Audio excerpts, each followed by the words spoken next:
They're at the post.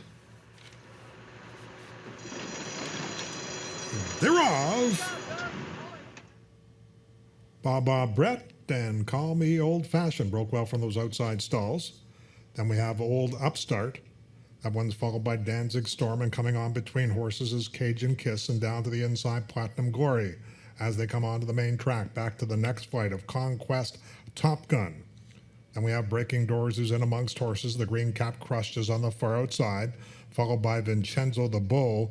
The last two are Danny Ocean and Trini Boss as they run along the backstretch, and scooting through on the inside now is Platinum Glory. To the outside is Call Me Old Fashioned. Those two duel to the far turn. Baba Brett's in the white cap third, and just a length off the lead. Cajun Kiss, stymied down on the rail.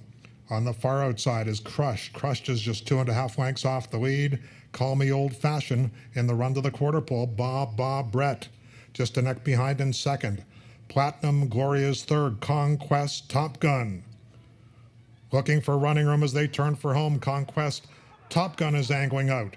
And on the far outside, Danny Ocean begins to close. And it's Call Me Old Fashioned in the last furlong, clinging to that lead. Conquest Top Gun is on the far outside, last 16th of a mile, 21 to 1 shot. Call Me Old Fashioned in his first lifetime start. A closing Cajun Kiss was second. Conquest Top Gun third, close for fourth.